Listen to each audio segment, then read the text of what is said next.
ye mujulizi abantu bonna abakulu bagamba tebalina gwe bamanyiiko twafuna omukisa ne tutuuza abaana abato ne bagamba oyo ye Tupaka sekitoleko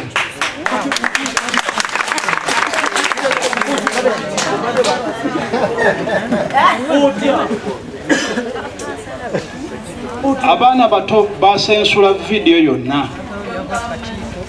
yenna nga bamumanyi naye abantu abakulu tebalina gwe bamanyi naye bannyonnyola buli muntu era ne batabani bange abakikaya siteegi enkebaga nti abo ababiri abateesemu empale beebo yegundi ne basonga oyo n'oyo kati kyekizibu ekiriwo kati kansala nkulayirira tekuliko n'omuntu n'omu yava Busega eyakola ebikolobero gulupu yonna abavubuka abataano bonna ba mu kikaaya basula mu kikaaya babeera kuno wakitegedde bonna bakuno era basula mu kikaaya saagala muntu n'omu abuze omuntu yenna abantu bataano abakuba omukyalo oyo era nabamulaga nti eyakuba eyakulembera yegundi negundi abamanyi oyo abamukuba n'olwekyo teri yava Busega nekubulenga kwebali nakati kwebali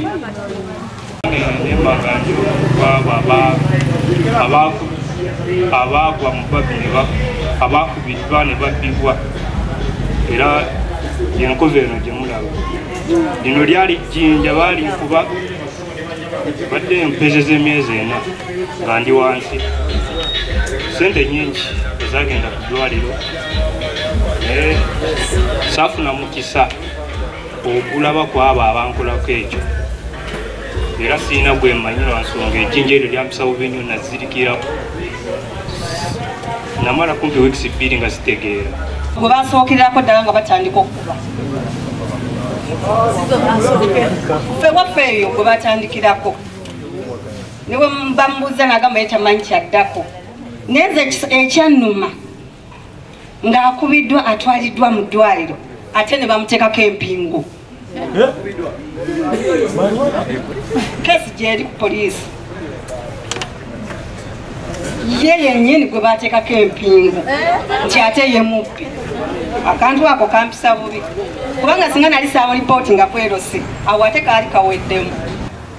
Ennyumba eri emmanju waliyo enzigi ezo 3 wayingiranga leero olunaku olwokusatu enzigi ezo zonna ne bazimenya tetwasigaza wadde akantu k'omuddiiro TV bazitwala radio tutwala buli kintu ky'omanyi eky'omuddiiro tetwasigaza nga twakamalawo ennaku ezo 3 tubeera ku bunkenke ekkuba eryo lyolaba lifu nnyo nga bwe mukiwulira tunyuka ssaawa ezo naye tujja tuti obusawo amasimu tugateeka muno batulaba n'okutya tutya tubeera ku bunkenke okuva walinga ovudde wakyamaani pada okudde eno mukazikiza paka awo bannange waffu ffe kyekikomera ekyaffe buli ssaawa 5 buli lunaku wewunye essaawa 5 mba mukyali mu ddiiro okitegeera ababbi nga batandika enduulu n'oziwulira okwosa eggulu oba babadde bamenyawo ng'okumpi ewa musirikale enduulu ne ziraya mu nnyumba ngisulamu n'abaana naye omubbi abbe enzigi ezo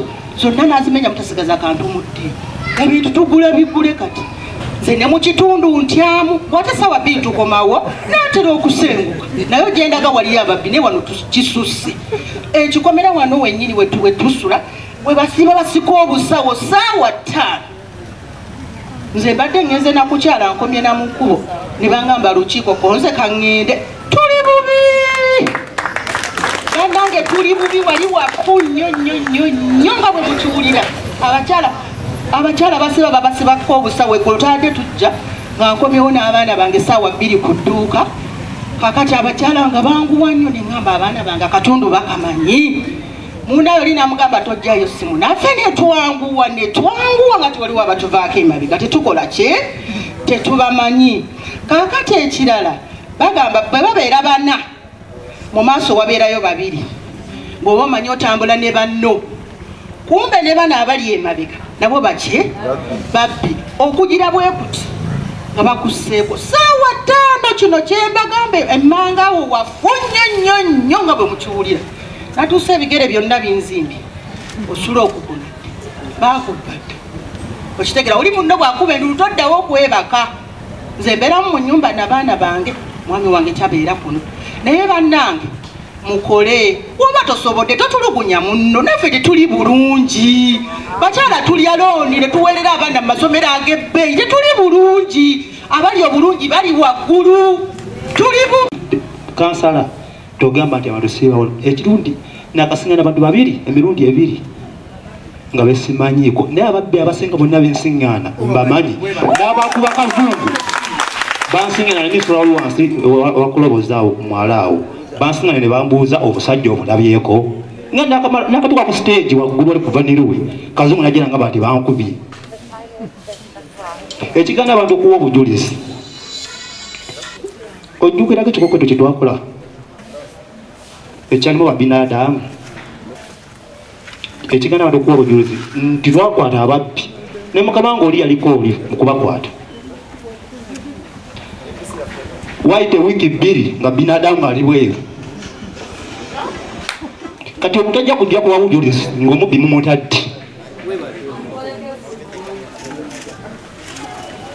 nze jja kusanyuka nnyo bwe tukwata omubbi mumutulekere akolebweko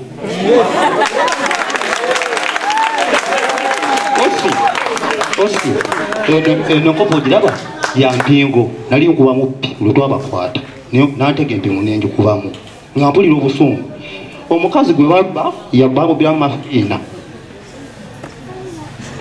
yalina olubuto yajja kunze nanamuza nemagamba 29 nagaana yali atambulikutuka mafiina ne bamubba wabodi yali yamutaasa ne bamukubirako ne bakumawo gye tuli twabalandika sawa mukaga twava musango gw'emisa kyenuma abavuka bawali ku stage baŋŋamba gwe okoze ekikwekweto okukwata abaana baffe tolooza gwonaamalaku abamu abakola ku stage wali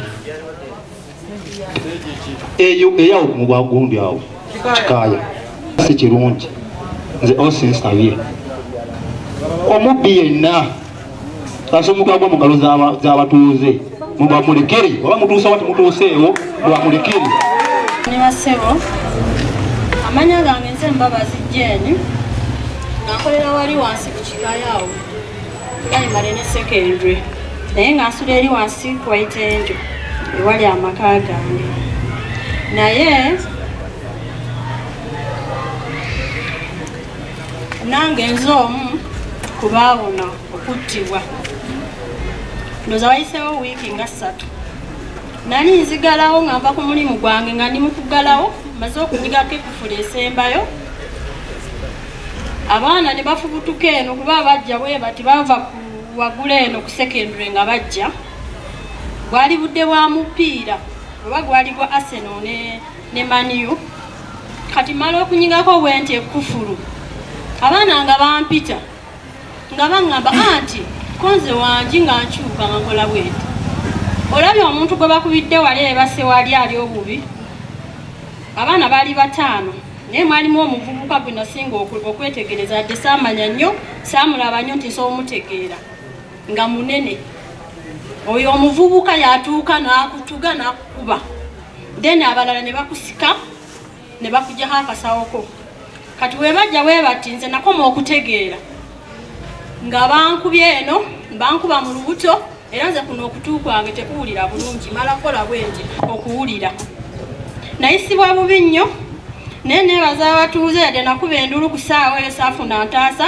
naye mu dakiika nga 10 baali bamaze okufuluma okujja okuntaasa era neebaza abatuuze abanyambako okugenda mu ddwaliro kuba nali bubi nga nawunze n'owunga era neebaza mwami Mubiru webale nnyo webalire ddala kuba nakeera okugendayo nga nvudde mu ddwaliro ne muddukirira ne mugamba nyamba ondabira abankubye kubanga kamera zifeesinzeemu wenkolera naye nkwebaza nnyo webale kunnyamba nontaasa webale mutantenguwa webale kubeera n'omutima ogulumirirwa ekyalo ne baneiba kirudde naye nga nze okuteebereza okwendoza nkivudde ku bintu bibiri ekisooka ekyalo kimu kyafuna LC2 nga mukuwa kati singa omuntu akola ekintu nga LC eno yefuna ate yene eyagala ase kubanga yenoonya okuwagiza mu bantu ekintu ekyo nno kyabulabe ne bola abantu balaja nga bakuwa papers wano nso omukuntu abasinga okukera kubanza esaa 10:11 mpamero mulimu gwa taxi naye nze lumu nabagwamu awo nga babakubba we baali banzitidde era baba nabalengera bali mukaira bakwenu wala kyenava nsoma pale nekwata ettaffaali afu balisooka ne mubba baleta okutomutineko kuyinonjirira naye kuba endulu mujja munyamba mujja abantu baagaana era kola abantu bana twatugera bakwata kuba bali abapingana era nabo baali kawusiku gye baali babbyawo ozi kasala kalenyi kanyerezi yafuluma omulayi sooka okuva yagamba oba gwakuba endulu gwe mubbi okasakanyeza muzeyi temumanyi egamba singa tubanga tetulwanye nnyo kubaze ate waliwo n'obulamu obulala nti omulimu gwange enkeera bwe mbanakedde enkeera ate nkomawukiro tufunye bakawenja bafunye bakawenja obwana bwe butubeera ku saawa 10 osaba kutekuti obusaba ku miryango gy'abantu baleka ebintu kubifuukula bututakulamu amasiri geetikka ekibyonna kale ebintu bye bannange byabulabo okukama simange batugenda kukola tutya kuba mukuludirisa nga bwayogedde ye bwakola omulimu abali saidi naga bagamba ndooza mbala bakola ebintu ng'ebyo tusiddwako obuzibu obwetaaga embwa tayinaamu mu budde obwo sente zigenda musabibwa poliisi omuntu owo agenda kuyambibwa atya kuba sometimes ogenda ku poliisi ne bagamba embwa yeetaaga emitwalo 5 oba 10 oba 15 naye ng'omuntu atuukiddwako obuzibu tayina kapasite efuna sente ezo ku budde obwo omuntu oyo ayambiddwa atya era okulaba nga naye afuna obwenkanya ku mbwa ya poliisi abatembe ebijambi yaabwe bwe bajja batema abantu era n'omu yafa omutaki omuzungu yasulanga wamajjaki abamusinga mumujjukira bambi ne batema n'abantu awo ku Happy Times enkeera bakama baffe bajjanga bwe mwali Giso ne ose ebiserebe yaliwo omwami yali ambala galubindi ne bampita ne baŋŋamba kansala batemye abantu yes naye abantu abo bamanyi kirabika obamanyi kuba gwe kansala kitundu kino ne bagamba bogamba nti mbamanyi ekyalo kyonna nkimanyi be batemye abantu kya naye waliwo abawo obujulizi kwabo abatemye ne mubuza waliwo be balabye nti ani ku bo waliwo omuvubuka bamwita Kayiza mumumanyi abasinga obungi ne bagamba otyo Kayiza mbeera naye era mpangala naye naye ne muwakanira bambi ngamba omwana oyo taswa kutema muntu omutima tagulina ne bagamba mutuleetere ne bakanya nange bakama bange ne sitabatenguwa ne ŋŋenda senga yali akyalina ebbaala awo nga Kayiza waali mumumanyi omwana oyo ne mugamba Kayiza bakutaddeko ogw'okutema abantu naye nkusaba kkiriza ajja tugende kasita oli nange baagala kujjako bujja statement olwokuba nali nesize bakama bange nakwata omwana oyo ne mutwala twali twakumbe bakoze pulaani yaabwe tuba twakayingirawo ti nga basibyewo gala geeti zonna ne bamukwata y'omu ku bakoze eki kubatemye naye ng'obujulizi tebuliiwo balabye bulabi ne bakwata omwana awo nanyiga nnyo era kyannuma ku mutima ne ŋŋamba abantu bano banalaba batya Kayiza bamusibye nze amuwaddeyo so kaseera kali kazibu ne tunywa Kayiza week says tetumanyi gyali naye mukama mulungi ne baba abasibe ababbi bakuba amasasi ku musoke mbandi awakana basaa 11 kitundu nga bankubira kansala waliwo abantu bakubya amasasi jangola wabo bakuliko abatuuze abakikaaya nagenda ngenda osanga abantu sikola ki sibamanyi Kayiza tetunamulaba Kayiza atukubira esimu nga bamukoze byonna ebisembayo okumugyamu information bamutokyalinga bagenda ozula nkaza talina ki musango atukubira esimu nga ali ku CPS tugenda kusipesi ngaga ekyo mu kitwale twazudde ekibambi sikitemangako na ku bantu tukomawo weno bamukomyawo ewakiso kati gye tulina omujja kyokka ebibbi bye baakuba amasasi kumanya Katonda ono mulungi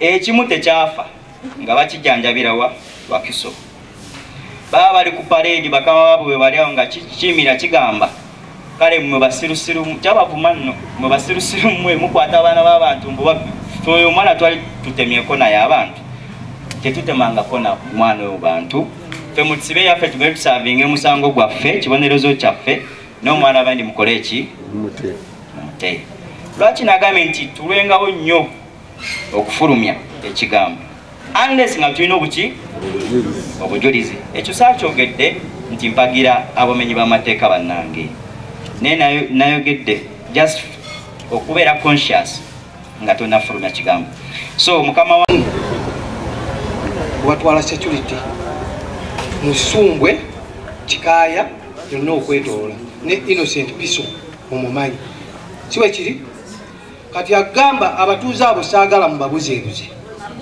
okiwulira emmanga wansi mubayigenjozi ewaka amaanyi waliwo ekikosi ekirawo kyetugenda okulya njagala mbakulaga oba naatu bamanyi kuliko omukyala yesiba kanula kuno buli kaseera kiri saagala mubuzeebuze bantu akyantwala mu security tokimanyi saagala mubuzeebuze baki abatuuze nsaba mukakase mumanye tuli wamuna ati tugenda kugogola ekyalo kino nga bekisoboka ne bwe bandaba bagamba paatulo yiyeze manyi lwaki bampita paatulo n'abavubuka abaali balina amalala kuno abasinga bagenzi bakkakkana naye mbasaba tuyina akabinja naye omukyalo oyo alina abantu nga mugaaga baba eiza kibuye Makindye oba Kawempe tubalinye amanda esaawa yonna tuwala ki tubatwala era avugibwa ku boda akitegeera tuyina gwekyogamba tokimanyi tuyina oyo omulenzi wuyo nkuwa kyakulabirako namugamba nemugamba toddamu kugaba piki ojji wasuze ogendagenda gyotamanyi akitegeera kati gwagamba nti sibakuno kyoyogera tukola ki tokimanyi kansala kituufu abavubuka abaffe tubaagala mubaagala siri mu bwa byabufuzi mubaagala naffe tubaagala naye ekyamazima abaana batuwagguuseeko batabani balwere obamanyi gwagamba tobamanyi batabani b'omugenzi lwere walowooza lwaki nkugamba netera ennyo bagala nembagala bwoba olina omuntu gwomanyi funa akapapula okawandiike okawa abantu fe tukole ekisigadde oyo omukyala wuyu waliwo omukyala abadde wano ali mukatyabaga kembagamba bulijjo bamutiisatiisa ekyo kyali kisuubiro leka beetikke ffe bebamanyi ab'emitwe emigumu kuba bali bajja batiisatiisa batye naye ffe tebajja tutiisatiisa okitegeera yawe madamu kyamazima badde situukangawo bano abakulu bano bamumanyi bulungi ne osi eyali kamumanyi bulungi kitokubitiina obunafu buli omu ku station abantu bajja n'atafuna bwenkanya butya oli nateeta omuntu we ne bamuyita eno ebbali bali bamugjeyo abalala simugoki tebatuuka ku bakulu naye bano abalala betulinamu tetusaba kyokka balongooseemu abo oba naleetako ku bantu okujulira kyambadde ngenda nkya ne bababuzaabuza mpaka bwe bakuwa nga buli kaseera omuntu agenda okukola aba ayagala okugenda okukola n'omujjayo nomugaa nkwegayiridde mpa obudde tukole ensonga endetuke abatuuze abo baali badde basaale nnyo okujja ku poliisi ne bakola statement naye kibatamyawo kiri ekintu eki bwe bagenda babamalira obudde ne batakola kibakola kya n'agamba nze sigenda kuddayo n'akoowa agenda kikoowa kiveemu nze nga nze sigenda kifunamu kuba njagala omuntu agenze oyo Suzini yagenza ayinako omulala Meji kuliko n'omulala yali kyannemedde tuwali tumunoonye ebbanga lyonna nga tumwagala era nsaba keyayongeddwayo n'agenda tufuba okukola ekisoboka okulaba nga tadda ku kyalo kyaffe ate nze abatuuze bamumanyi bwe nga togenda kuddako batugenda kudda era sebo dayirekta mubiru nkukakasa tuli wamu namu bwe bagamba nti ddembe lya muntu temukikiriza naye ate bw'obeera munda gonzijukiza nti ddembe lyo sibwekyo bwe tubeera wano oba bwe tubeera mu public oba bw'obeera complaininga bw'ogamba omuntu wange bamukute tavaayo mpaka nga nsasudde oba mpaka nga akoze eki naye ng'ate ye ng'ali munda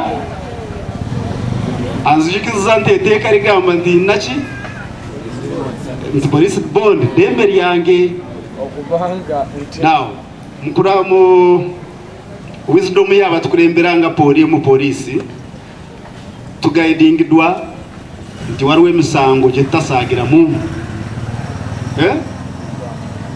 defilement, murder, aggravated robbery kwe kubba okw'obutuju nti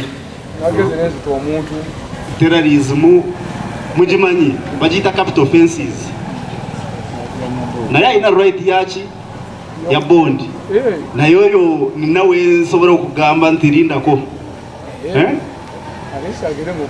aha naye kati bino bya namuwa emitwalo gyange abiri tayagala kuginziriza bino bya yangamba agenda kunkolera kino takola ki takikoze bino bya yanfumye yankubye oluyi bwe muteekayo olunaku lumu olwokubiri bw'aba ayina amwemire oba olwokusatu okususa obutasusa lwakomeka wenviiriddeyo ndeseemu abatawera 10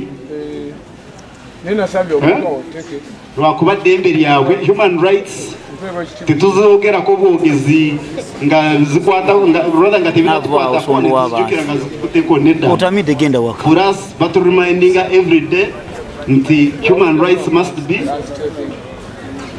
observed. So mu misango gino uko zitagera tubitabure nso kyenva nso sekulistinga nti muri mwe misango gye tugamba nti ogonedda gye nawe nja kwetororora ngire kugamba nti lindako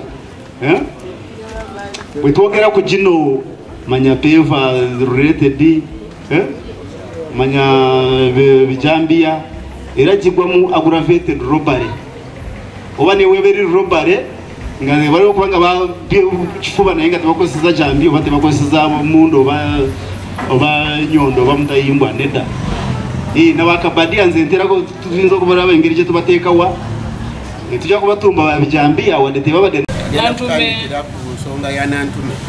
Nantume is asking whether Swizini did not mention his friends. Police. We cannot break. I think she expected like some kind of brutal interrogation. Yari asubira okuturukunyamu. Ended up arresting Swizini. Maybe it was just by God's luck. Baba jukire ngeri joba sibamu joba kwatamu shooting. Reporting to court and you do not appear 3 times. Abategezeza nti singa aletebwa mu court emirundi 3 numutagenda kuwo obujulizi. He's going to be released. Baja kumuta akomewa abasala obulabu. And the problem is when he's released, it becomes a police issue that police released him. We have done our part. Bagenda babakoze ogwawe bamutute mu kooti mulemedde ogenda okuwa obujulizi kumulumiriza police erina kyakukola. There was someone here who was saying talking of we release kyagamba mubleminga police nti releasinga abantu ababbi naye ng'omusango gwammwe mugenda kubalumiriza. When you've done your reporting, the CID has played his part. The person we send forward to court and you do not appear, expect the person back in the community. abagamba nti singa baba barestinze omuntu nebamutwala mu kooti newatabaawo obujulizi nemutagenda kuwa obujulizi nabo baba tebalina kyakukola omuntu wamwe bamubadiza mu kyalo n'abamalawo. Having a security meeting where one of the leaders is complaining on all platforms of forces of police and is not on ground today. What do you want us to do sincerely? Ayewunya okulaba nga bali mu meeting y'ekyalo ya security abakulembeze b'ebyalo tebaliiwo. Akati chairman wabataliiwo mamusuubirako bakole ki nga polisi. The coordination is not flowing. Because if you're saying we're having 2 chairmen, where are they? Nina ba chairman babiri naye tewali n'omu. The defenses are playing their part, but they need backup because they're answerable to chair. Ba defense bakola nga balina obuwagizi bw'aba chairman. Naye ba defense bakoze ba chairman tebaliiwo. We have decided to come here to get solutions. Police esazeewo okujja wano okufuna ekiddako. And the solutions should be binding within the community, the local leaders and police. But now one part is not there. What do we do? Ekyokukola kirina okuva mu poliisi n'abakulembeze. Naye poliisi eri wano abakulembeze tebali. I was requesting kindly. Asaba. Let us first put issues of fear aside. Soke twesonyiwa okutya. Okutya tukuteeke ku mabbali. I have some names of some boys that have been forwarded to me. Alina amanya ga culprits gaba nkozi z'ebibi zebamuwadde. The problem is ekizibu kiri nti we don't know where to get them. Tebamanyi gye babasanga. I knew the community, you know where they stay. Ate nga mwe bazadde baabwe mumanyi gye babeera temwagala kwogera. You may be fearing for your lives, but we have crime intelligence officers. Muyinza okuba mutiiririrwa obulamu bwammwe naye balina abanoonyereza. Help us to help you, come to police and just give us directions, leave the rest for us. Yamba police. But I must tell you, so far on record, I have only 3 cases reported. Yeah, bali mu black book. Bali misango esatu. So, when you see those statistics, they're saying over 10 people, 20 people are being hit every night. At our station, we are only having what? 3. It does not coordinate. Olwale lwemukuba abantu 10 bakubibwa emisango esatu ye reportingwa ku police. If you're not interested in following your case file, please come and make a report. Obanga oyina ekikutuukivaako ogenda okole omusango wadde toyina interest egenda. Make the report so we can assess the situation in a particular village. Because if you're not reporting to us, we may think it is just rumor mongering of China. Police tegenda section in Uganda Police Force. Balina ekitongole ekyembwa ku police. It is better to try than just to leave things in the hands of people. Because you cannot know. That dog may come and really help us to get one of the people we are looking for. We have done operations on opium smokers.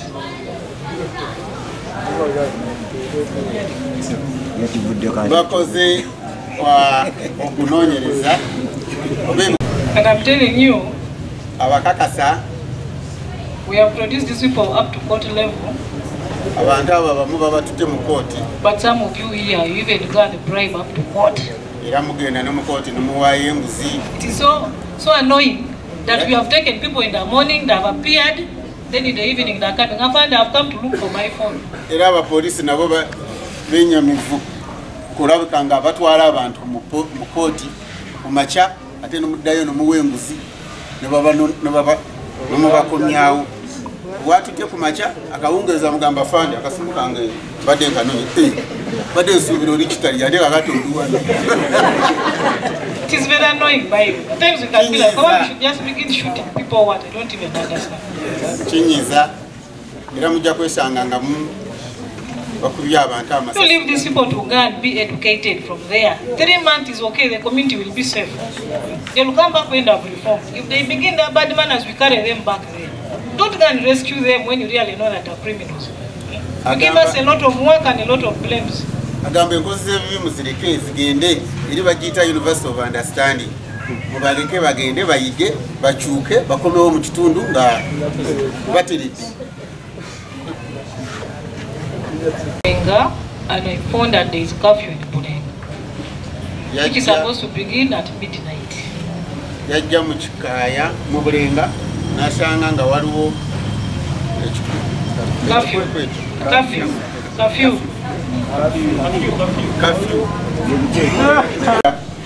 Nga waliwo time eyo emumba mulina okugalawo. And it was decided by the community after there were very many cuttings and killings. Nga mwe mwenyine mwe mwakisalawo obudde oba ssaawa 6 gwa kiro ebbaala erina okugalawo. Why do people want to operate up to 4, 5, 3 o'clock in the night when you very well know that there is a curfew? Era yebuuza lwaki amabbaala mugakkiriza negasigala nga amagule tuuka 9, 10 oba n'okumakya ate nga mukimanyi nti mwateekawo etteeka.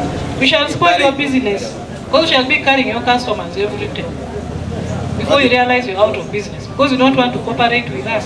These small bars, why everyone is against them? That is the planning point. Agamba bwe tumusobola kuyamba